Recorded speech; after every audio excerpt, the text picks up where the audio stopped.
This is Karen with newclevelandradio.net, and it is time for Avoid the Maze. And my guest today is Dan Howington.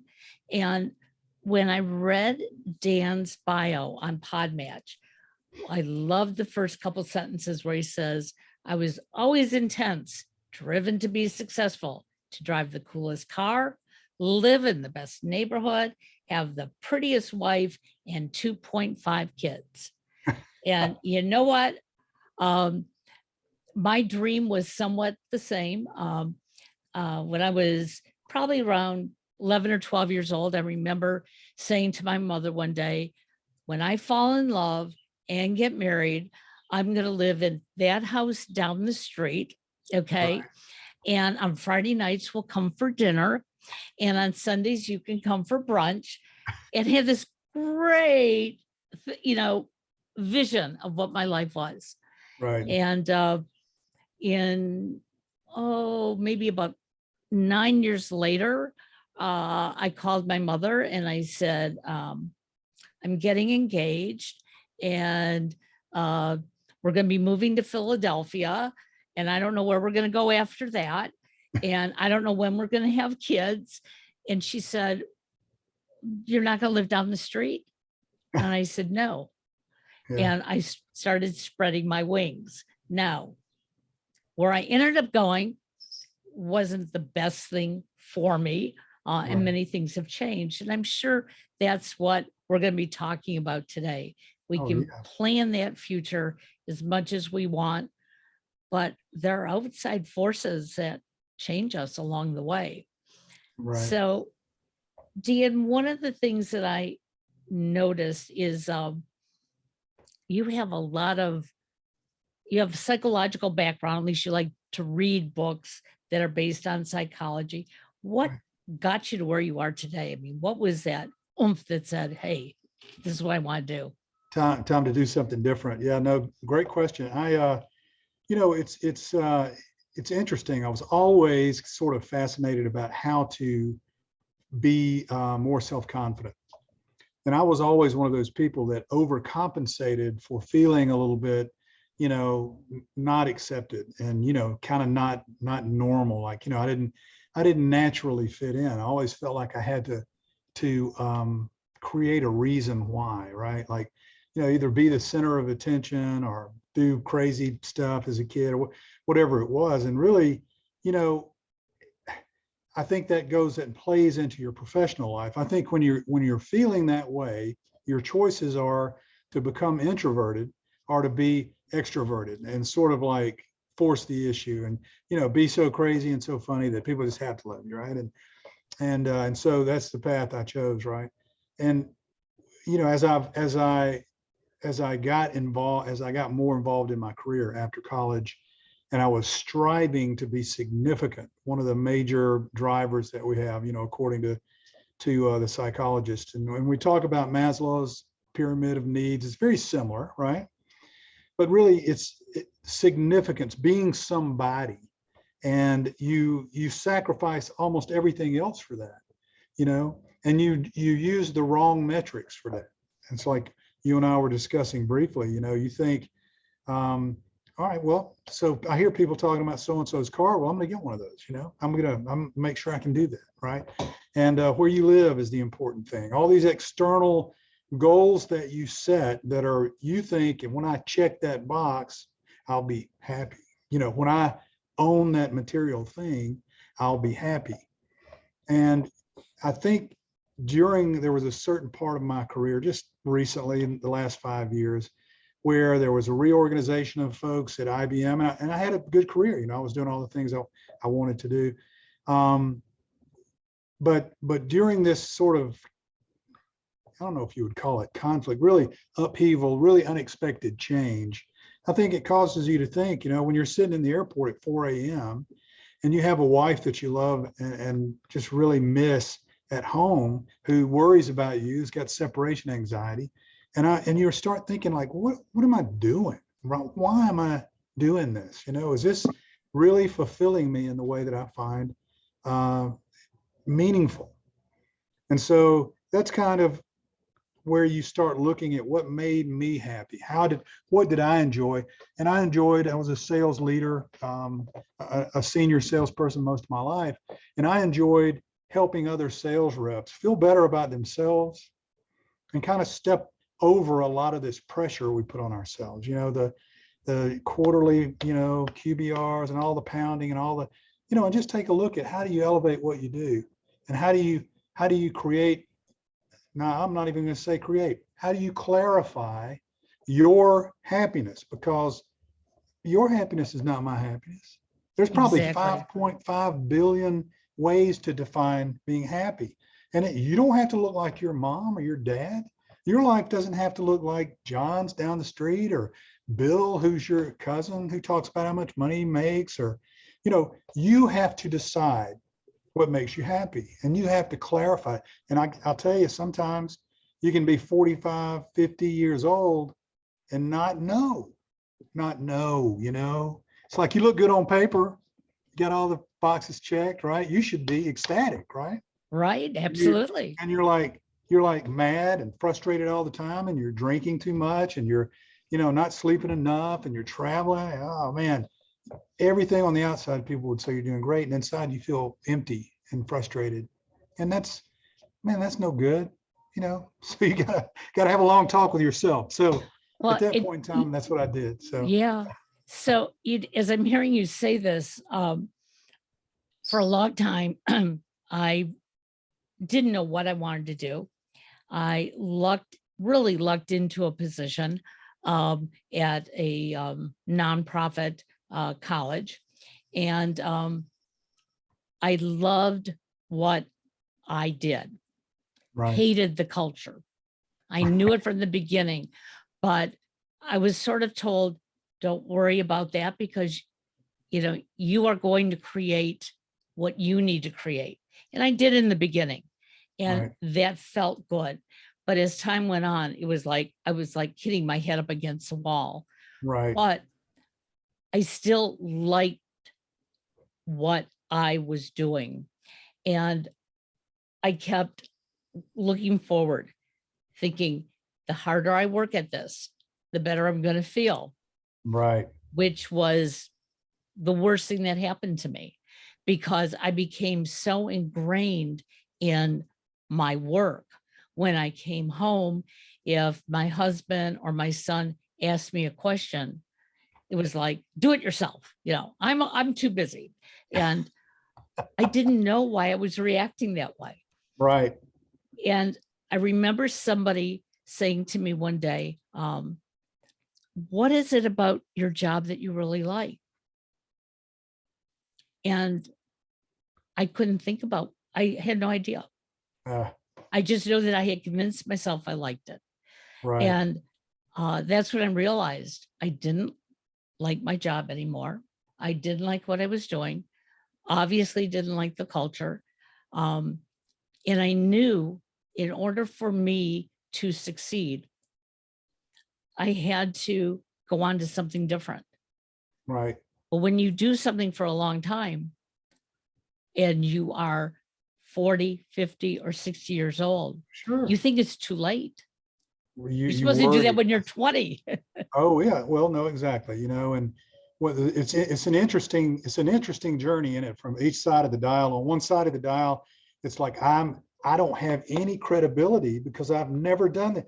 How am I ever going to learn? How am I ever going to get a job, making good money and being productive? Because I don't have any experience. And then you get to the other end of it, you've got all the experience in the world, and it's like, well, but all the young people have all the energy and enthusiasm and the new ideas so we never feel like we're in the right place at the right time.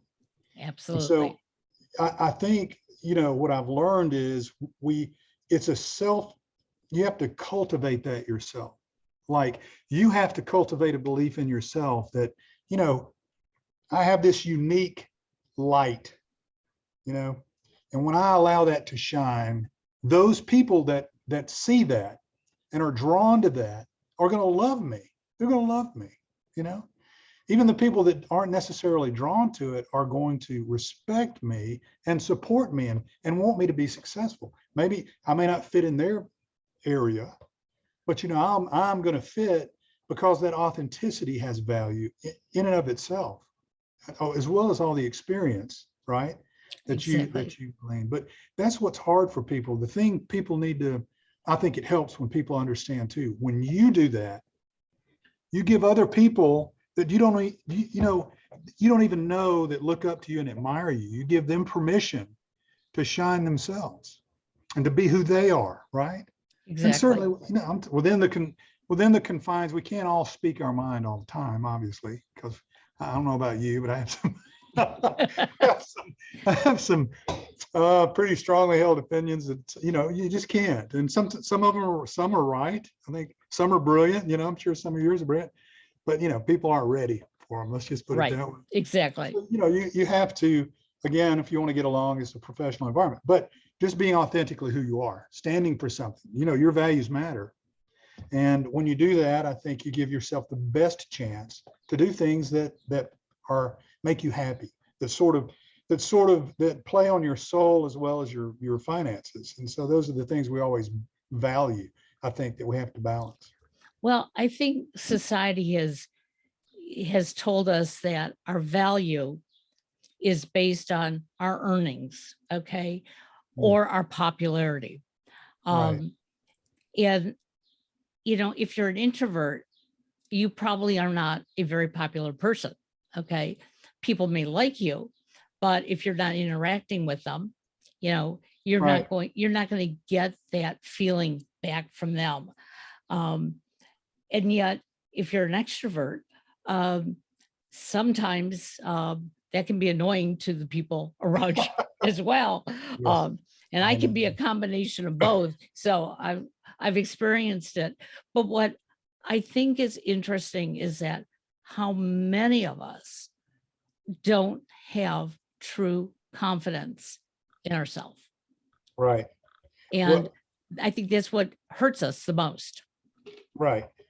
I think you're exactly right. And it's almost like confidence is from, I think we gain confidence from repetition, really. So when we do things where we're uncomfortable, when we do things where we don't feel confidence, when you try something new and you don't die, you realize big deal, right? But a lot of what we deal with, I think, comes from there's two things I think that create a lot of stress, and one of them is, and these are powerful, I think, primal mental conditions, if you will, emotional laws, immutable, irrefutable. When you compare yourself, when you seek things in life to compare yourself to, you are always going to come up short. And so when you do that, it undermines your sense of self-worth, because we don't ever go out and like talk to somebody homeless on the street and go, hey, well, I got it better than they do. I'm gonna do it better than they are. That's not how we do it, right? Yeah. We look for people that embody things that we may admire. And so we always find ourselves short. And there's no such thing as the most beautiful person in the world or the richest, you can say richest person in the world. That may be true, but that's spread among a bunch of people usually. There's always somebody, though, that's going to be better, higher, whatever. We have got to, as people, to learn how to forgive and nurture our own feeling of worth, and our unique value we bring to the world. And it's not like anybody else's, I mean, Absolutely. and so being able to do that without fear of judgment, it's hard. But it's the lesson there is that all unhappiness comes from comparison, all unhappiness. And the other thing I think we do is I think we try to control things outside of our control. Your stress comes when I'm trying to get you to do something I think you should do, or I want you to do, but you have no desire in doing, or you're not even aware of what I want. I mean, so I can worry about that for a week, trying to get you to do, and you don't do it. And even if you do it, it's not because of my worry. And yet that worry robs me of happiness, of peace, of serenity, of, even sleep. I mean, you can really get carried Right. away with trying to control everything, And so my wish for people, and the things I try to share with my clients is, let's first define what's in our realm. All of this stuff happens out there.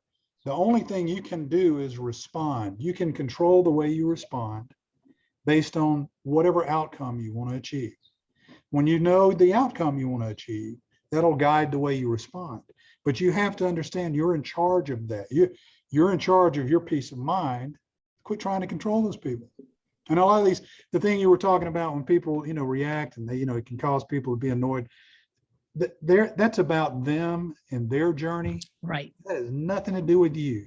You're a wonderful person, fantastic and all that, but you're not that powerful that you're going to, just by being in the world, you're going to change people's behavior. At least not in the unpleasant ways that we experience. That's somebody else going through their own issues, and so I wish I could, share that with people. Hopefully it helps some of the folks. So many of us are so indoctrinated by the media. Okay, media just, tells us what we're supposed to look like, what we're supposed to eat, what kind of job we're supposed to get. In fact, the other day I was watching on TV and there was an ad for Indeed, the company that, gets everybody the most perfect job. The recruiting. And it's like, they've never helped me. They've never helped my husband or my youngest son.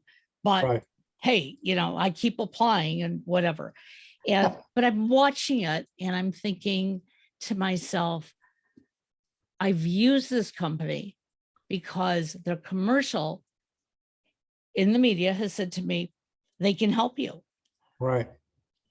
But everything that I have landed has been independently through me. Right. Networking, finding the right people, finding my voice at the right time. And I'm not saying that these companies shouldn't exist because they do help some. Yeah, but they fill a role, yeah. But when we are so convinced that, hey, I'm going to put all my eggs in this basket, we've got to step away. If I go out and buy a certain makeup, I'm not going to look like Cindy Brinkley. Never in a million years. You know what? I don't have to look like her. Well, and if you did, you wouldn't be happy with that. You'd be like, ooh, this isn't what I thought it was, right? Exactly. So that's interesting that you say that, though. Yeah, there are unreasonable expectations, I think. And just as you were talking about earlier about getting married and, the things that we present, social media, the mainstream media, most media period, I think the danger they pose is they present the shiny, polished outside shell of life, And I mean, just like we were talking about, you want this car and this house, and that is not the real life. That's not that real person has got teenage daughters that are into drugs, and a wife who's being unfaithful, or a husband who's being unfaithful, or everybody. I'm not picking on anybody, but everybody has got issues they're dealing with, and there are some people that have great lives and are stable, but even they have issues that they worry about. They deal with problems, and so you just have no way of knowing. So trying to aspire to anyone else's definition of what makes you happy just leads us to disappointment, I think. It is okay to have role models that we admire, and I think there's a role. That's why religion, I think, is people, and it's important to people. Spirituality is important, however you define those terms, right? Normally there's a path, there's a good way of being that is described, and when you believe in something higher than yourself. Right. And so when you start to admire that opens the path. I think it's Jordan Peterson that says that opens the path to imitation.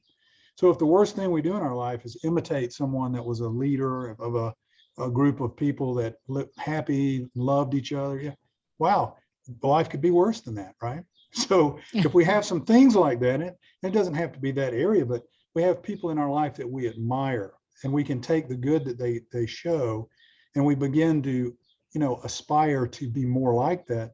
I think that's powerful. And in the same time, it can be, if you pick the wrong role model, which I know I did when I was young, it can be harmful, right? To Absolutely. realize and finally, when you grow up and go, that is not my life. I keep trying it on and it feels bad. It doesn't feel good.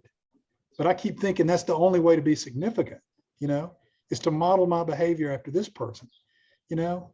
And so I, I know I've gone way off, probably No, what we're talking about, but it's, again, I come back to it being important that, and you can pay attention to what you aspire to be, like your highest ideal. I think I was listening to another podcast that you did with a lady, probably the last one that you did, and she talked about thinking about, I forget how she having goals, it's not your mom's goals or your dad's right. goals. So I refer to it as your highest intent or your divine ideal, however you want to think about it. But if you fulfilled your destiny, if the universe brought you into this world to be the greatest podcast host on the planet, right? What does that look like? What does that feel like? How does that sound? What are the senses around that? When you start what you're doing with that in mind, you're going to do better than you would without sort of that outcome defined, So there's so many powerful ways to really elevate and support yourself, and be careful about the people around you, not just your role models, but your friends, your families, your tribe determines your vibe. And so if your people are positive, you'll be positive. If they're negative and they're self-defeating and they're always tearing you down, you got the wrong group of friends, Well, you're so right there. I remember when I told my parents as I was graduating high school, um, when I go to college, I'm going to get my degree in communications and broadcasting. And my parents looked at me and said, no, you're not. No, you're going to get your teaching degree and then you'll get married and whatever. And I went away to school and they didn't see what classes I was signing up for. I Right. was taking communication and broadcasting classes. And I had learned that there was an associate degree. So I figured, well, if I at least got the associate degree, they'll let me continue on past that, right? They're Right. not going to throw their money away. Little did I know that my father pulled me out after that and said, okay, smarty, what kind of job are you going to get? And he was right. In 1970, my degree meant nothing as a woman. Right.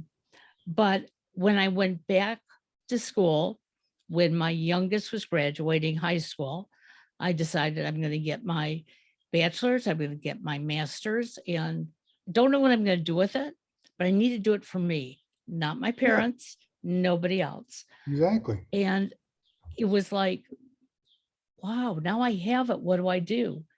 Hmm. And that's when I realized corporate America wasn't for me anymore. My Right. education had shown me that, you know what, you've got an ability. Okay. Right. You thought you did all those years ago.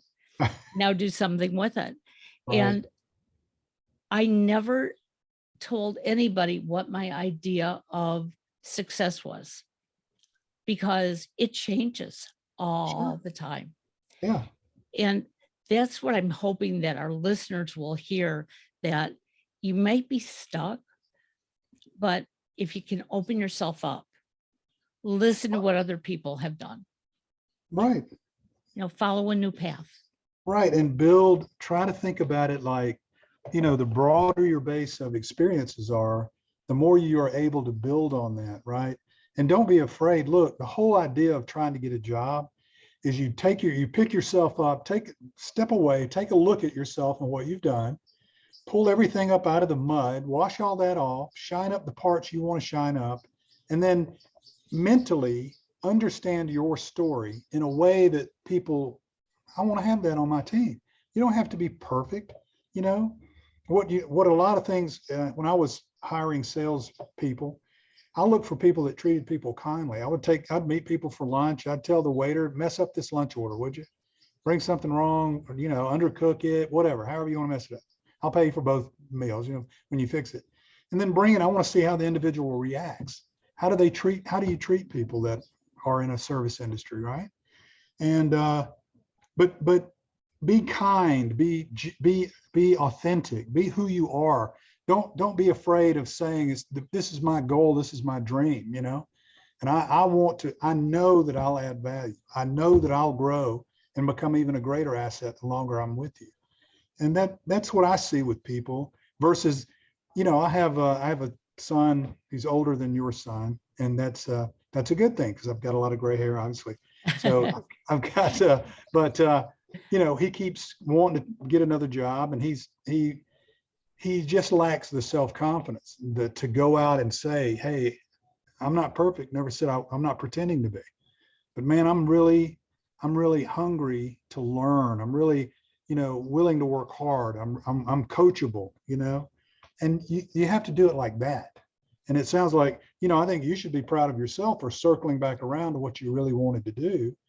When you go out and you have some experience, you know, all of that experience, being a mom, moving away from your family, trying something, you know, all of those things build strengths and Right. resilience, you know, and being able to see that, pull that out, showcase that in a way that's attractive to others is part of getting a job. This idea that we go through today in the job market where everybody's checked off by software, that's always aggravating. I think it's one-on-one connection that really creates strong teams, you know. So if anybody out there is trying to get a new job, you want to talk about this, hey, let me know. Well, so you decided to start a new practice in 2019. Obviously, Great timing. left. Yeah. It's always been a gift. Yeah. Well, you know what? In some ways, it probably wasn't as bad timing as you might think, because people started realizing that they weren't satisfied where they were. Right. You know, if anything, that's what I think the pandemic taught a lot of people, that, hey, you know what? I'm not happy. I didn't realize I wasn't happy, but now I Right. have the time to look around me. So what was it that made you decide at that point, hey, it's time for a change? Well, I think after IBM, I worked with a couple of smaller companies, and I believe when you work with customers, okay, clients, prospects, I believe that those people come first. What they're trying to accomplish comes first, and I have always been that kind of a sales professional, you know, more of a consultative sales professional. And I found myself in situations where I was being encouraged not to be open and honest, right?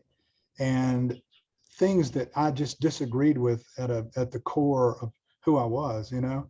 I think relationships you make in business, you should treat those as lifelong relationships, not, hey, I've got a deal, I want to close it.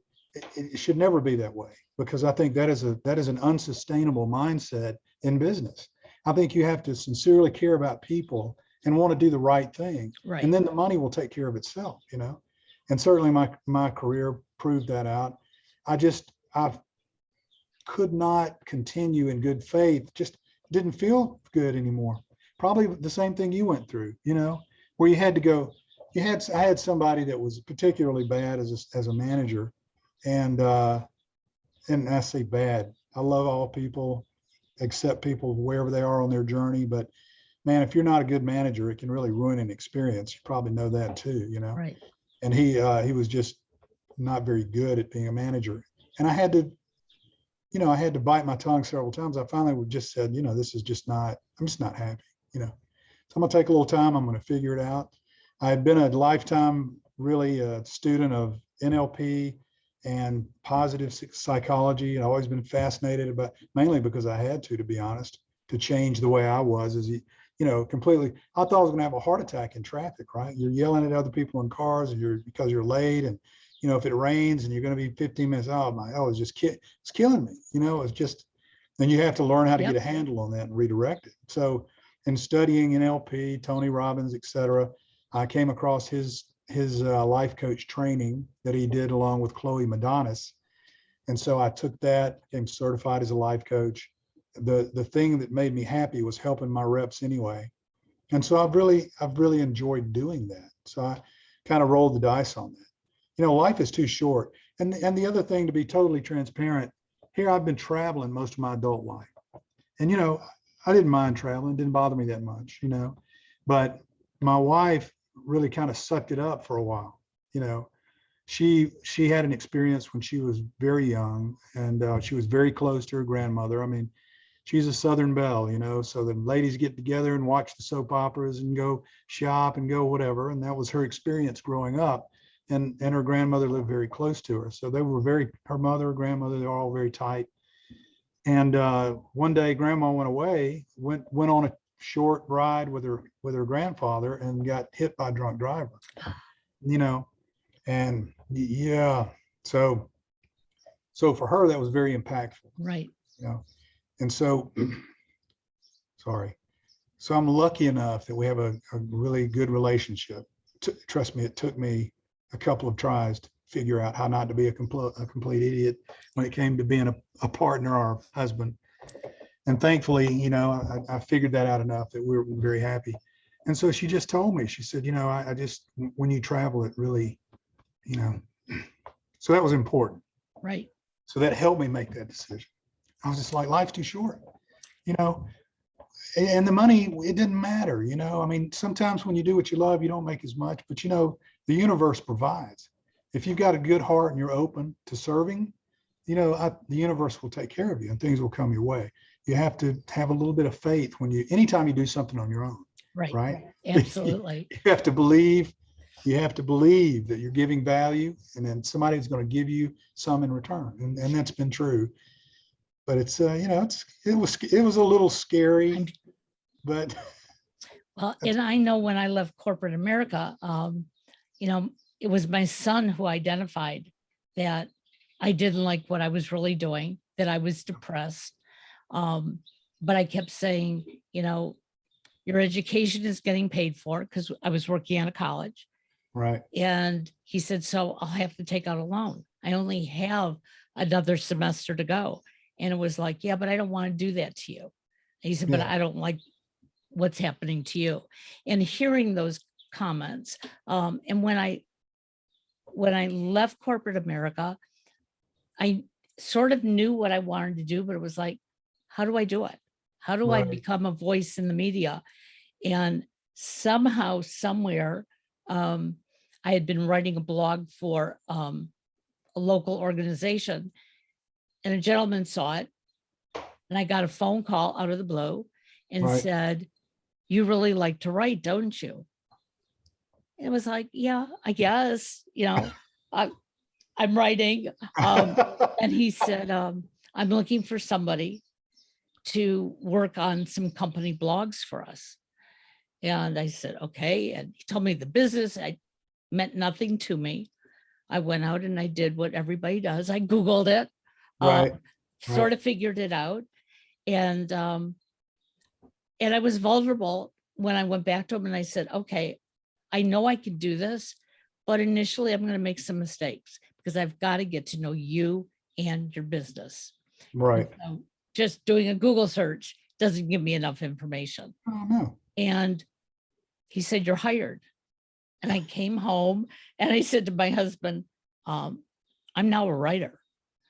And he looked at me and he goes, yeah, okay. Of course you are. And that was the first time I ever really allowed myself to be vulnerable. Usually I would just sort of hide back, like we talked about before, and go, oh yeah, I'm sure I can do it, you know? Right. But I was feeling like this is such a big step. And they were wonderful. I mean, after the second blog, it was like, yeah, you got it. Right. They never told me what my deadline was. I just kept doing it. And then I started podcasting because it was like, I have a voice and you have a voice and somebody else has one. So to our listeners, I think what I'm hearing from you is, as successful as you were in that first life of business, you learned what you really needed for you and your family. Right. Well, you know, I have all these ideas. See, you're doing what I need to do, just writing content, getting things out there. But yeah, for your listeners, I think you got to ask yourself, whose life are you living? If you feel this sort of dissonance, right? Mhm. Like everything should be, I don't understand why I'm not just jumping for joy, which is a whole different subject. I'll try to touch on it briefly, but if you're feeling that way, you're not on the path to your highest intent. Something's off. You're making decisions that aren't, you're not following your intuition or your heart or doing what makes you feel uniquely valued. And when you do what makes you feel uniquely valued, you're serving the world, you're giving back to others because you're sharing your unique gift in a way that is meaningful. And when you're not doing that, and I mean, there's different ways to do that, right? And if you're like, man, look, if you're in tune with what you're doing, you're happy and you're chugging along, then I'm not encouraging anybody to feel unhappy because they need to change. Isn't that? But if you're not, you really have to figure out, can I realign myself and do what I'm doing in a different way? Or is it time for me to look and redefine what does happiness really mean to me? I'm living my dad's life. This is what he always wanted for me. Or I'm living my mom's life, and this is what she always thought I should do. And when I really look at it, I can't really focus on that end vision of being my best at whatever this is, because I just can't see it. So Right. that's when I say, yeah, you got to take a step back. You got to think about the last time you really had a belly laugh, and the last time you were like pumped to do something, you know, and you enjoyed it and you got praise for it and you got support and love for it and respect for it. Because I got to tell you, you can be the greatest thing in the world if your people around you that you work with don't recognize your value. That can ruin it. So Oh, get absolutely. get out of there. Find somebody that loves and respects you for who you are, and don't be afraid. But the world is a big place, and there's a lot of jobs out there you don't even know about. They probably pay you more, and you'll be happier, be more challenged, and feel more fulfilled. So that was probably longer than you needed, but No, I think that was terrific. So, but how do your clients find you? oh well, I'm on LinkedIn, so I'm Dan Howington on LinkedIn. You can find me there, and you can find out most about me. I do have a website. It's my LLC is called Five Forges. It's the number five followed by forges.com.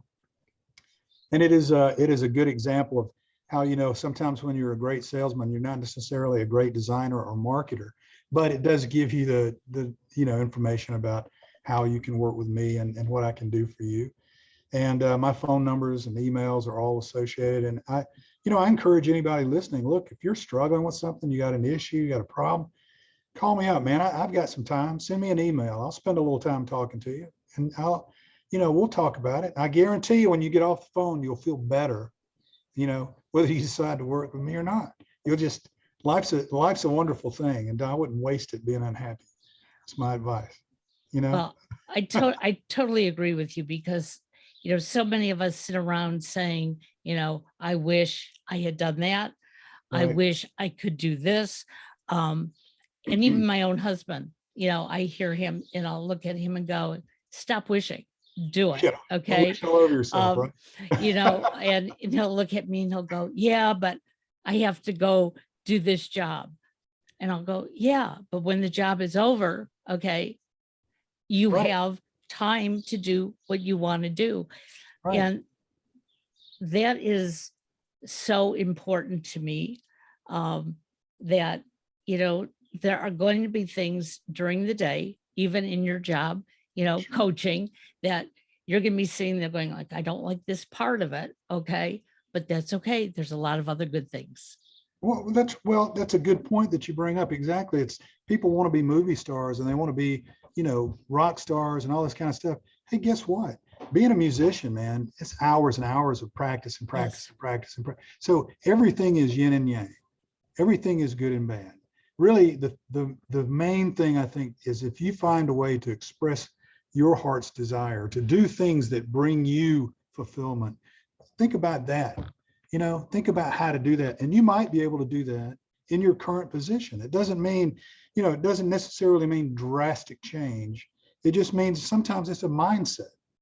You know, be grateful for what you have, especially if you're surrounded by good people or you interact with good people. You know, find a way to be grateful for that.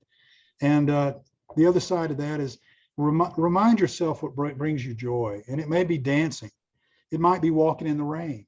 It might be skinny dipping in the neighborhood pool. I don't know, but all of it's on the table. If it fills a part of you, if something that you need to do that fulfills you from your soul, then do it. Do it. Stop making excuses for not doing it. Be childish, be stupid, make mistakes, whatever. Just get out there and enjoy life. That's what it's for. You know? Don't you agree? I know you do. I can tell. What a great message. I mean, yes, and I totally agree. And Yeah. as I tell many on my web pages, the first 60 years of my life, I was so afraid to be me Yeah. because I saw what I thought was the greatness in everybody else. And when I stepped out of that shell, I was waiting for people to tell me I wasn't good at what I was doing. Yeah. And Well, I really didn't hear that, but I thought I was hearing it. right. And I remember when my mom, I moved in with her for the last 2.5 months of her life. She I'm didn't know sorry. that she was ill and dying. And so I just knew I had to be with her. And I never thought I could do that. I never Yeah. thought I could step in and be the adult daughter to my ill mother, but I Right. did it. But a week before my mom stopped talking, she said to me, "You're so busy. You know, you keep telling me you have to go on the radio. What are you doing?" And I told her. She didn't understand podcasting, but that was okay. But the question she asked me was, "Are you a famous broadcaster?" And I said, "In this house, I'm a famous broadcaster." Absolutely. And you know what? I've taken that with me for the last 6 years Yeah, because you're as famous as you want to be. I exactly. don't need millions listening to our podcast, but if we touch one person, we want a That's right. difference. That's exactly right. So congratulations for that. It's like when people say, "Are you rich?" You know, every once in a while, my wife will say something about, well, you know, we're not rich. I'm going, what are you kidding? We're incredibly rich. Look at the family we got. You know, I mean, we're richer than most people, man. I don't measure that financially. It's one way to say, are you doing okay, right? But I'm Yeah, not comparing that. That's not anybody's label but ours and mine, right. just like Ex- you. So congratulations on that. Well, That's the same to you. And the best of luck growing your clients. I know there are many out there that need just the support that yeah, a coach could give. All that information will be in the show notes. So for those of you listening that say, "Hey, I missed how to get through to Dan," don't worry, read the show notes. Everything will be in there. great. I Thank you. greatly appreciate it. Thank you so much. It's a Well, pleasure getting to know you. I feel like that's really more what we've been doing. And I'm glad I hope it's helpful to some people. it certainly is. We'll have you back again. That Thank you, sounds Dan. awesome. Bye Thank bye you. now. Bye.